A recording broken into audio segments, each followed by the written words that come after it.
This is the AI brand voice, where we cut through the hype and get to the signal, not the noise.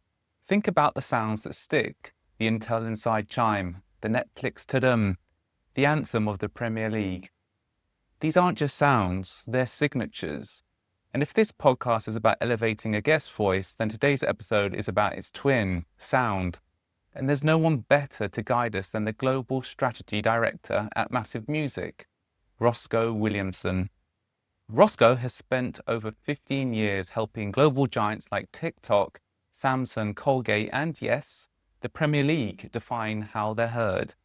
He's also built the research that proves how audio doesn't just move people, it moves markets. Put simply, this is someone who knows exactly how brands should sound. Roscoe, welcome to the podcast.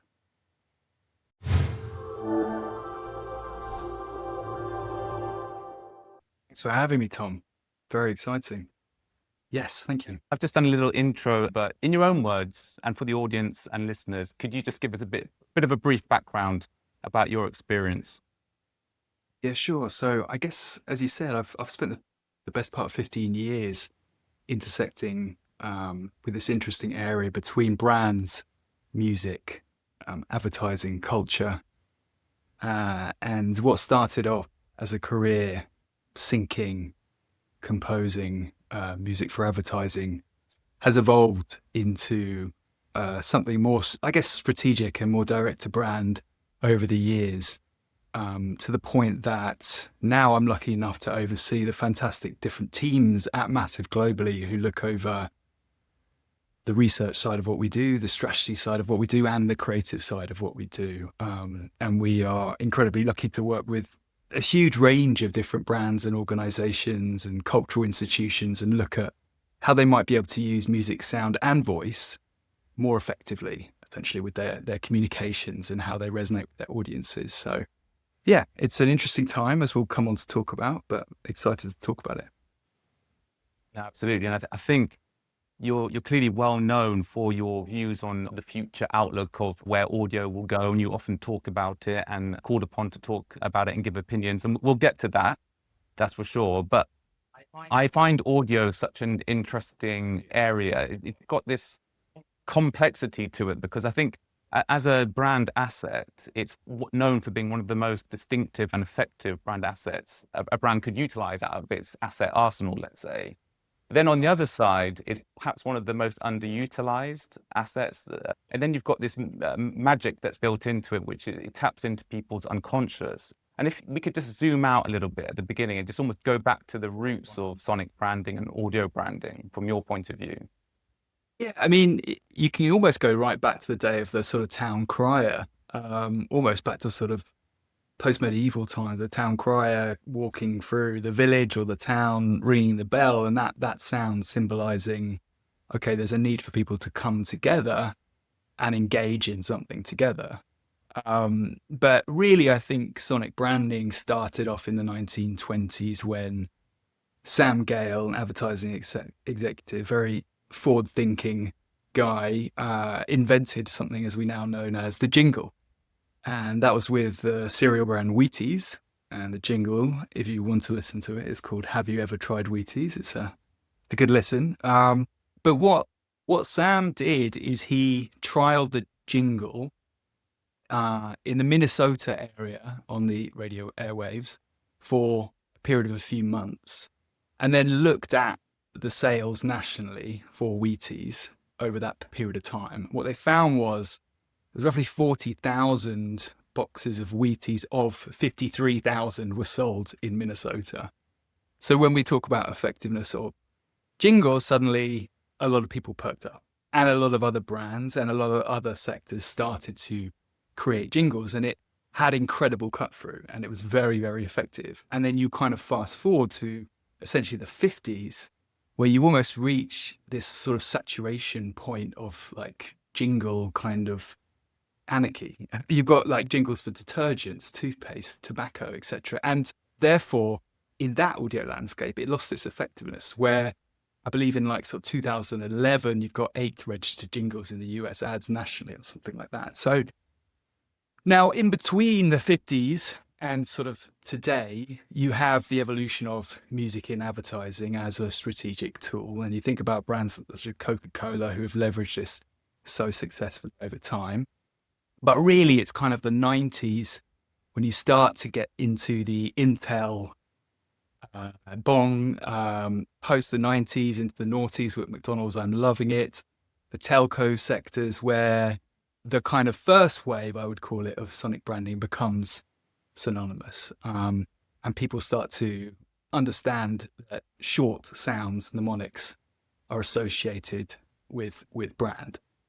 And where we are going to and where we're at the moment, having worked in this field and music strategy and music culture for, as I say, a while, I've really seen the depth and the nuance of the client's briefs evolve. So from 10 years ago, it's like, I just need this. I need a sonic logo, maybe a piece of branded music, to I now need a 360 holistic system with artist partnerships, product sounds, and I need to track the impact of it in the engagement over X, Y, and Z touch points. So it's really grown up. It's really evolved, and it's an exciting time. And then you converge that broadening of the speciality with what's going on with AI. And it's kind of the perfect storm of stuff that we can talk about today, really, in terms of where things are or might be going. And music is, if I can find the right terminology, it's almost like an artistry form that's an expression of someone's soul. It's so humanistic and it's so raw in its expression. I'm quite interested to understand, with that in mind, what do you believe makes a good sonic brand identity, for instance? Like, have you seen any principles that apply to effectiveness? Definitely. So, we were lucky enough to create the sound of TikTok, and the sound of TikTok is now heard by over 1 billion people a week. It works for a number of different reasons. I think if you can codify the reasons, firstly, it's got insane reach, which always helps, right? That's fantastic. But even if you don't have amazing reach, there's things that you can do to really look into the distinctiveness. How distinctive is it within the landscape, the audio landscape you're living in? Is it just merging into everything else? I mean, if you go through the 90s, there's a whole scene of sonic logos where it's like 3 or 4 plinky plonky piano motifs, and after a while it's just a sea of sameness, right? So how do you differentiate? Is it unique? Would anyone associate it with any other brands, right? Or is it the sort of empty vessel? Then it's about, like, how can it flex? So are you creating something fundamentally that can flex into other things? And we always like to approach it quite heavy on the concept as well. So what's the meaning behind it fundamentally?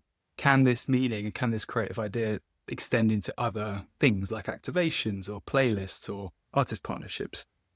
And then recall.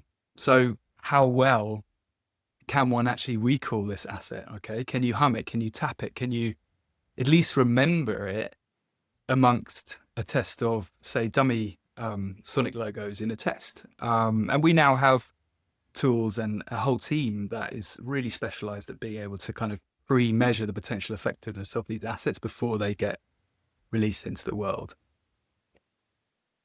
Okay, and is that pre-testing? Is that done in a sort of non-artificial intelligence way? Is there any sort of insights and data that you're gathering sort of more naturally, let's say? Yeah, I mean, all of our testing is done at the moment with real panels, real participants, and it's done on both an implicit and explicit level.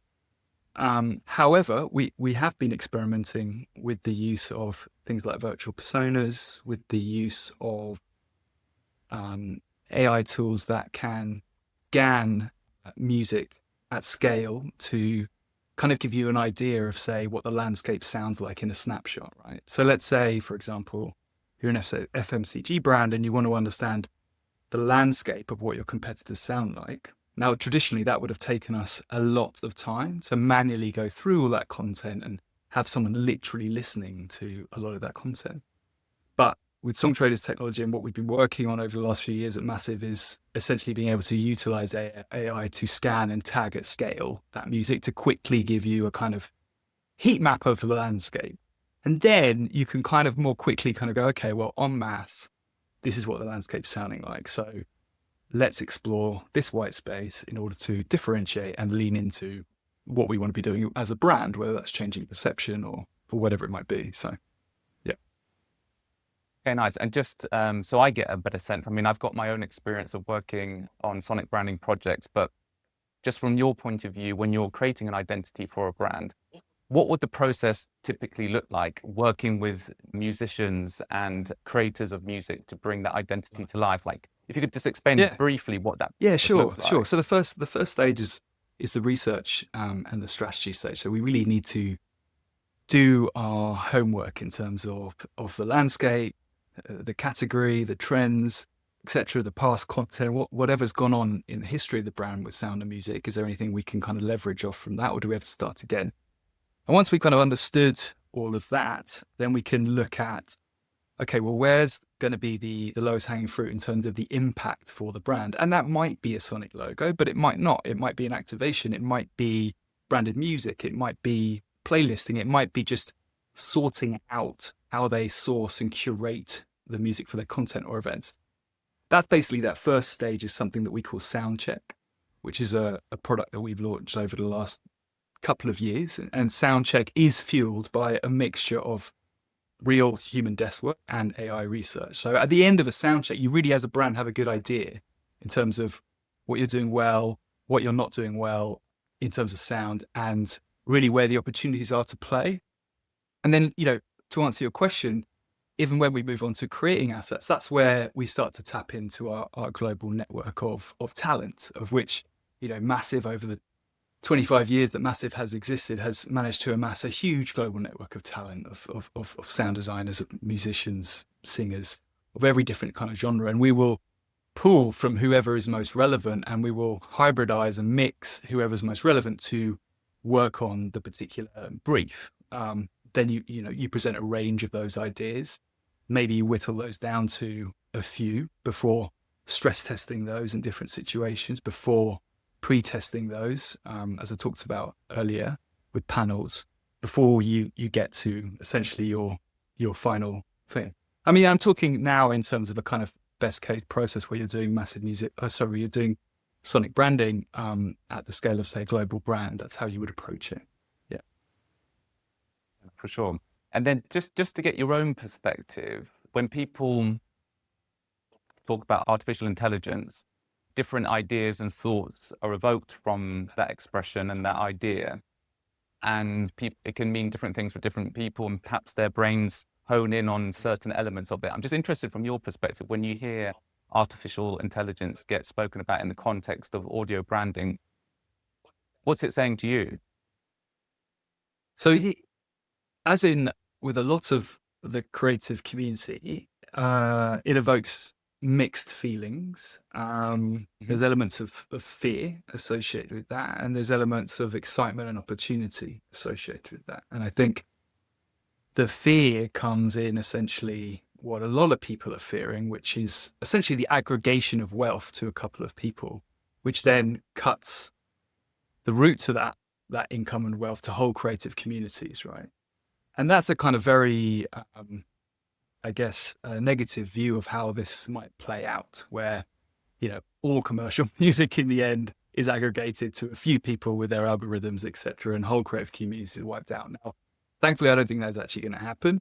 But there's always that kind of fear that's in the back of one's mind. Now, where we're exploring AI and where we want to be positioning ourselves is actually as the augmenter and not replacement of that human creativity, as a lot of other people are. So looking at it in terms of how can we proliferate our talents, IP, and scale that, would that be a voice or would that be a motif, so that actually gives them exponential earnings versus what they might have had? Or how do we expedite certain processes, and how do we up the creative excellence whilst always paying attention to the kind of ethical situation and moral situation of the time?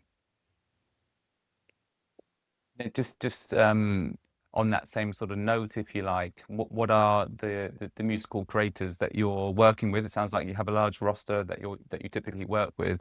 I mean, I'm not asking you, I guess, to speak on their behalf, but are you sensing any sort of sentiment coming from them as Yeah. well, or is what you said actually a reflection of I think that? there's a lot of fear about their IP and how, potentially companies may look to train off their IP without, the relevant licenses in place. And that's totally natural. And obviously, there's not something we're intending and doing. And we've been very clear about the communications to all of our talent about that. But I also know a lot of talent who are fully integrating it into their workflow already. And they're integrating it in terms of, like, how do they, let's say they write a motif and then ingest that into an AI platform to come up with novel ideas that will then spit something out. They then rework that. So, all the IP is owned by them. And it's more of a kind of creative partner for them than a replacement of, than they just use it to making music. They're using it to actually inspire different ideas where they're like, wow, we may not have ever thought of that.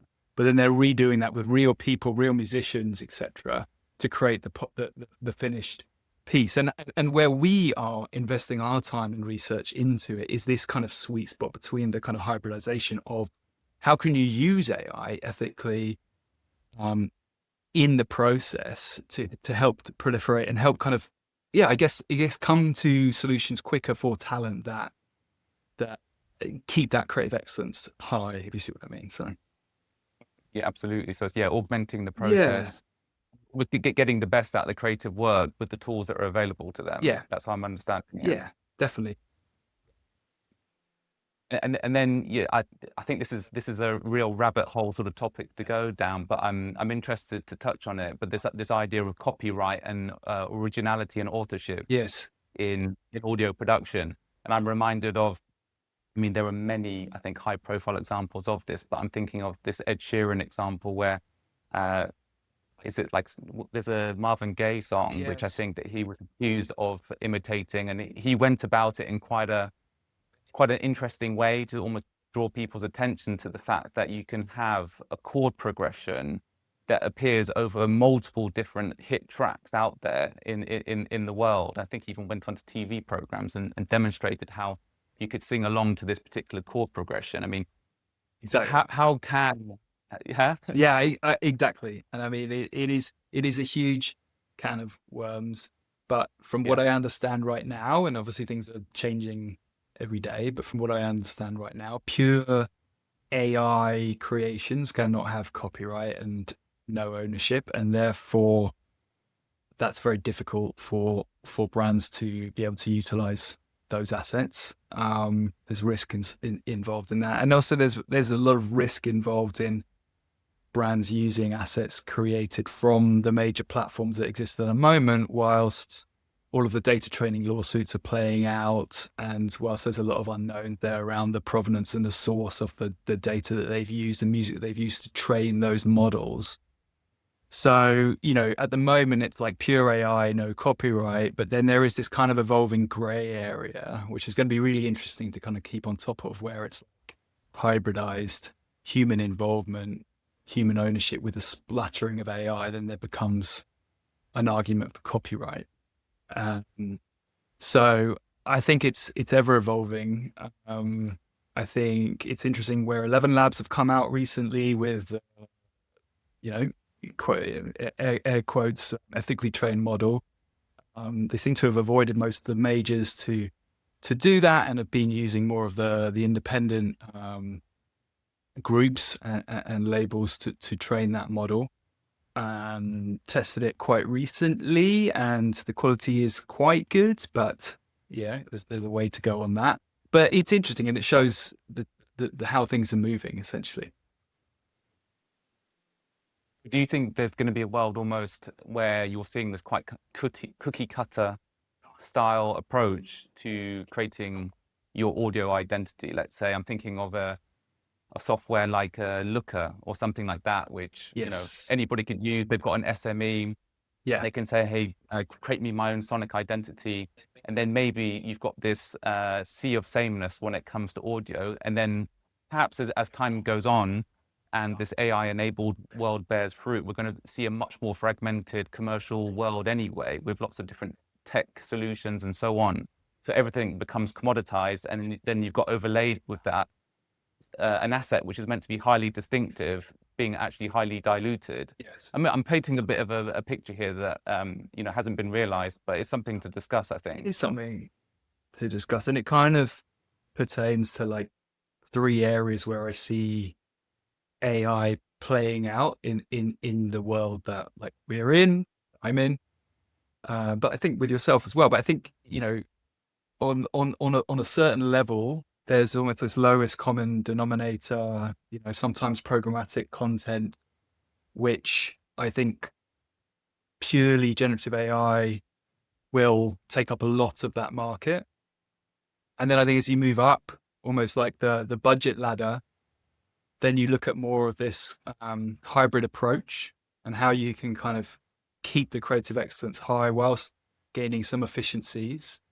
And then I think the third area is kind of adjacent, but that is how organizations such as ourselves and other agencies and brands actually are using agentic workflows to harness efficiencies, etc. But I think your question kind of pertains to that first area, and yeah, I definitely see things playing out like that. But I think if you kind of make the analogy to say a global brand, would they feel comfortable whacking an AI visual identity that they've made from Looker? I see this probably similar thing happening with whatever product end up coming out with AI sonic logos, whereas mum and pop shop in a rural part of America needs something, then maybe that's different. Do you know what I mean? So, yeah. Yeah, I sort of see that there's these two competing forces. You've got agencies and specialists in the audio world saying, hey, audio is an exceptionally powerful brand asset and it's being underutilized. But then at the same time, from the other side of the things, you might have these AI solutions, and it's like, well, actually, they're too generic in the end. So Exactly. yeah, where do you find that middle ground? Yeah, exactly. So we at the moment are not exploring that first scenario. That's not where we're playing, but we are very much looking at that middle scenario and the latter actually as well. So, I mean, are you finding clients that are requesting AI generated music out of curiosity, or are they I specifically briefing you in that way? more and more there is, I would say, like AI curious clients coming through asking what our philosophy on it is and advice on how maybe they should be experimenting with it. The sort of outright demand for it, I wouldn't say is like very explicit at all. There's been a few examples of clients sort of saying, right, I've got a sonic brand and I want to be able to, at the touch of a button, just turn it into any genre I want instantly. And you can see a future scenario where that may play out, and that may be incredibly valuable for brands if they have a bit of musical equity that they want to adapt to different contexts or different user preferences or whatever it might be. It's the same as you see this playing out with visual identity work. However, what we will always try and veer to kind of support is the original creators of that IP, and just to make sure that throughout that process they're not being cut out of that in terms of how the rights and the earnings are repositioned back to them, if you see what I mean. So I do think I can see a future scenario where AI plays an interesting role in adapting audio to different contexts. I just really hope, and I think we're all, trying hard to make sure that that's done ethically. And then when it comes to licensing of music and identities and audio tracks and relating that back to the creators and the companies and organizations such as yourself, quite often those fees and those rates can be quite high. Do you see AI impacting that at all, or do you think that that's safeguarded by licensing protocols or anything? So that's an interesting topic, and there's quite a few different areas where one might want to kind of dive into with it, because there's the whole area of having essentially the infrastructure, the rails in which all of these synchronizations happening and speeding up the efficacy of clients being able to procure music quickly, because it is still a very messy, difficult problem. And Songtrader have made great leaps and bounds to try and expedite that process with technology. But there's still a lot of processes to go through. But what I would say is that what we are looking at is really more that research side of things. So it's the why behind the sync that we can use AI really effectively to guide and steer and do the research to pinpoint, okay, right now, for this piece of context, at this moment in time, for this audience, this is the range of optimum music that you should be looking at, and this is why. And I think that's where we're actually playing with it right now, and that's where we're finding really, really good results, and that's why we're getting quite a lot of demand for that kind of intel and kind of research, I guess. Yeah. Cool. And then I think you're obviously in the know with music, and there's been, I guess, quite a few different experimentations when it comes to audio. I think there's something going on with an Oasis album being created using AI and so on. ACES. I mean, The ACES. Yeah. Can you speak to some of those, cases, and whether or not you think there's anything in them? Yeah. I mean, I think the ACES example is more of a homage, like an open homage to the band, and they were the people who created that were very open about they were using AI, and it was, more of an experiment to do that. I think the kind of main takeaway was, although it's like the music was very proficient, like what we're seeing across the board is that it just lacks that layer of like human emotion.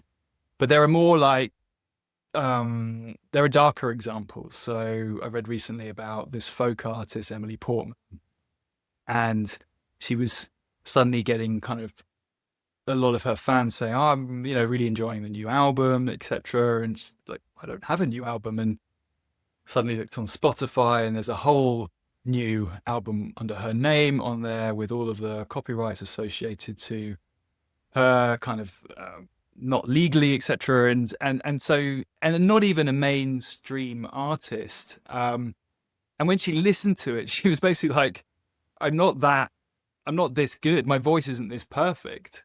And that's why it just doesn't sound really like me. And I think that's just really, really interesting, is this kind of uncanny valley phenomenon that we see within music that people subconsciously can actually feel. And I think it goes on, we can go on to talk about some research that we've done recently, if you'd like to, Tom, now, to talk about some of the proprietary research we've done recently, where we put commercial campaign of a perfume brand and a brand launch film for actually MassiveMusic's new brand launch, which was done recently by Koto. And we put both those into testing with commercial music on them, production music, 3 different AI tracks on them, and bespoke music. And in order to give the AI music the best shot, we actually went from like 40 potential platforms down to the best 10. And we actually made kind of tracks to compete with the commercial music and the bespoke music from the best 5. And then we chose the optimum 3 to put into testing with real people, real panelists around the world. So it's not like we tried to just fake the results. It's like we really gave AI the best chance, and we really chose the best of the best AI music to compete. And what comes out from that research is really quite interesting. So generally, people cannot tell the source of the music, firstly. So they couldn't really tell what was AI and what wasn't AI. But what they felt was very, very different. So how unique they felt the music was, how aligned it was with the fit of the picture, and ultimately how aligned it was with the brand was very different.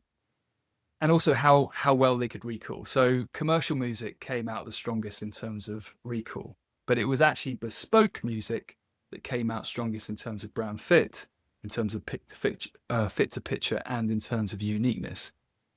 And we've been working a lot over the last sort of 6 to 8 months with the IPA and Les Binet looking at the effectiveness of factors such as uniqueness, such as fit to picture, such as brand fit within music. And over, thousands of pieces of content that we've analyzed, those have come out as some of the strongest drivers in terms of effectiveness of music on content. And so that was really interesting. And, you may say, oh, yeah, but they didn't give AI the best chance and blah, blah, blah. But we really, really did, because we really, really wanted to see ourselves how things stack up right now. And now that's the snapshot of where things are at right now.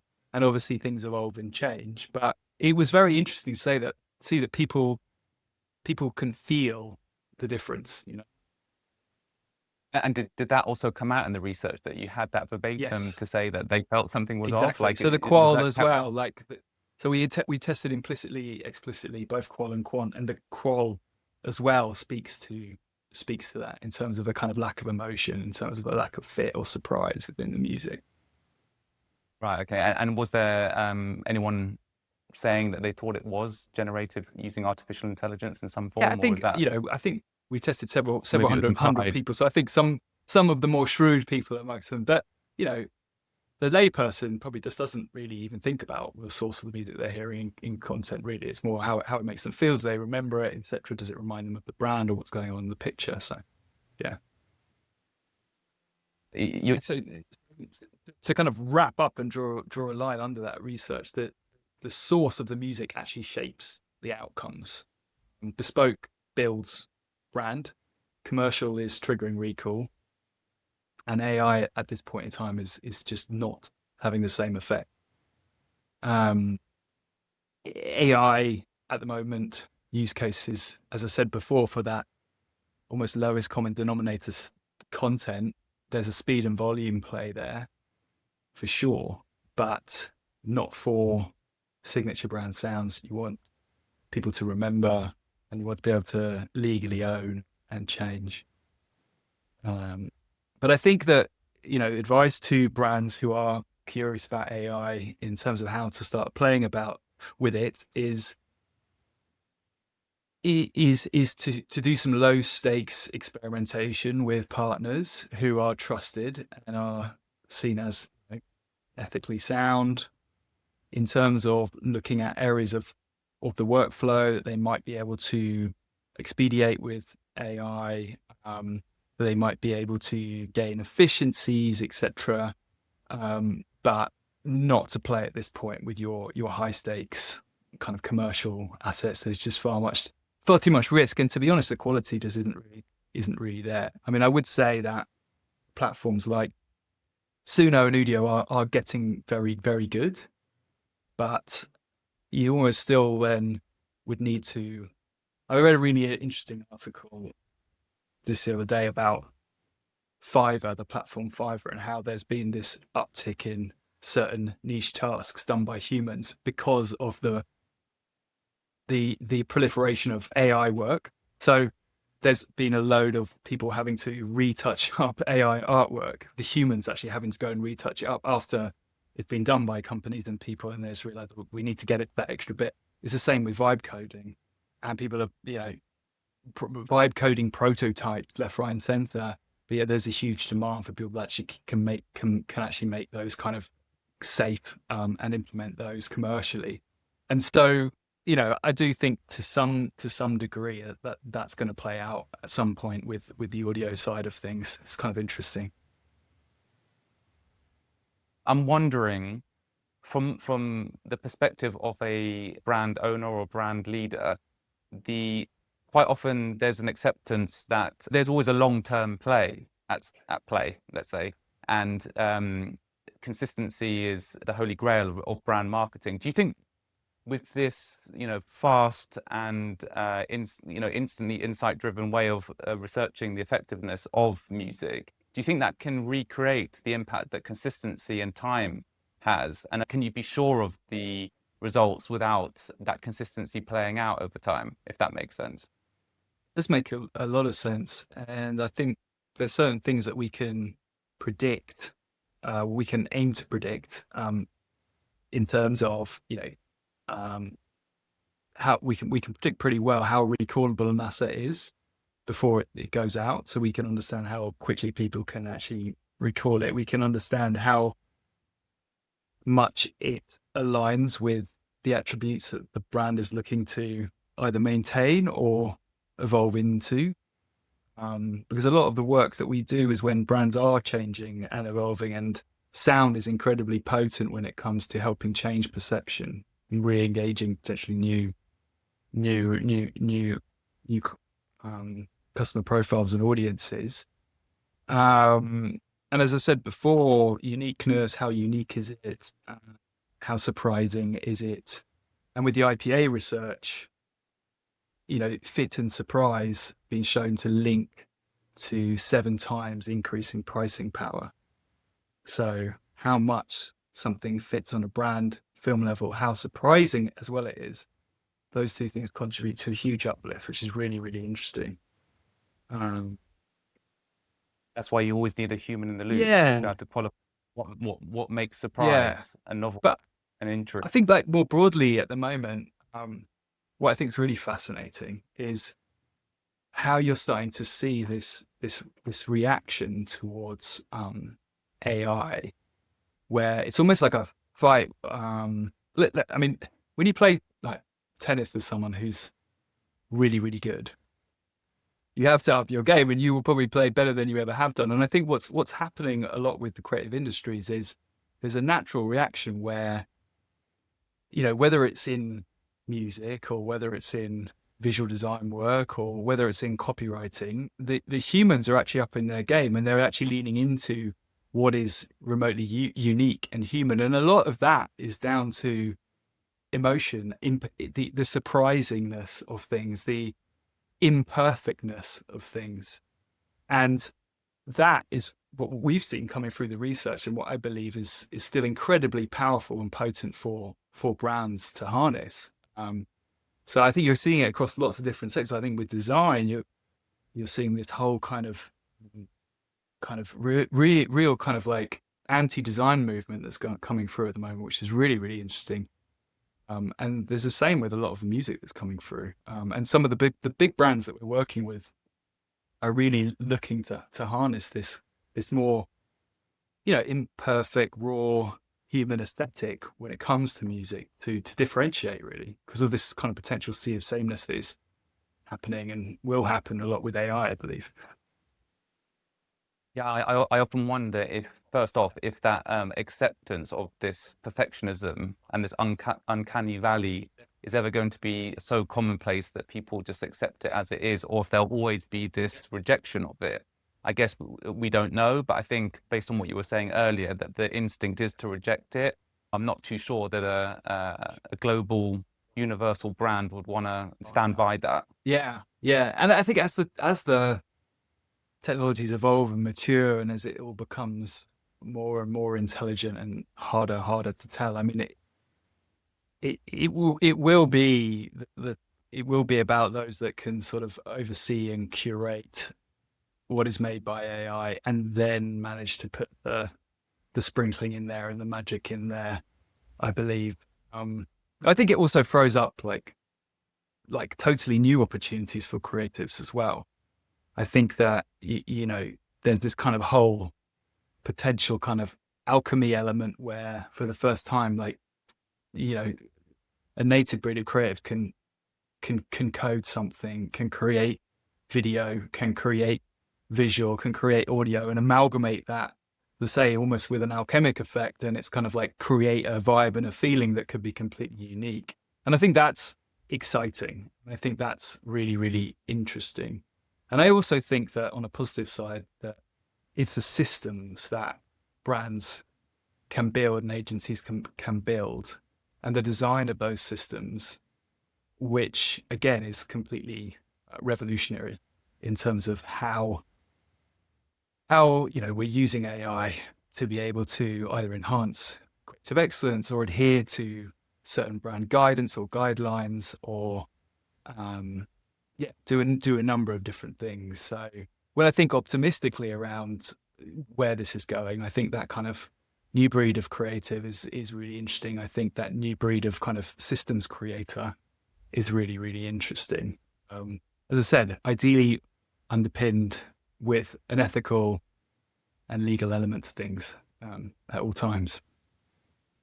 Absolutely. And I do quite like the idea of this, very much a humanistic approach to music creation, recreating the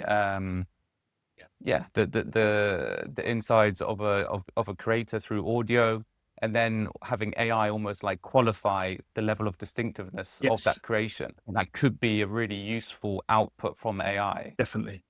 And I think that's where it excels at the moment, is being able to do that kind of research at scale. And you're getting some amazing results already with tools like Gemini, where it can analyze music in such an amazing degree of like nuance and talk about it in such a kind of eloquent and fluent way, and of the richness of that information that's coming back. If you can harness that and aggregate that at scale, you can really understand what whole sectors sound like at scale. I think it's super exciting. Yeah, no, I'm sure that could be a real value add. Say if you're working in a particular sector, be it telco or sports, and then it could understand every single audio touch point within that sector and go, actually, you've got a place to own if you were to sound like this. Exactly. Or it might be topics that are, trending on influencers on platforms and certain hashtags and the sound of those certain hashtags. That is very, very interesting.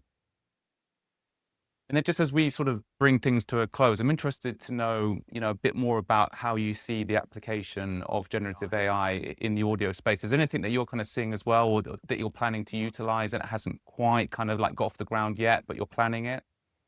I mean, generally what I've seen from the agencies and the kind of campaigns that I've seen using AI at this point in time from a music perspective is this kind of like personalization play, where it might be, a song that is then personalized to the user.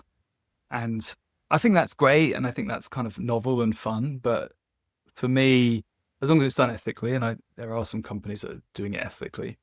But I think that really, as I said before, the magic becomes in a hybrid ethical production realm, where there's a co-creation happening between the composer, between maybe the client, and between AI, where you can see a world, and we're not there yet, where you actually give a lot more of the locus of control of the creation potentially over to the clients.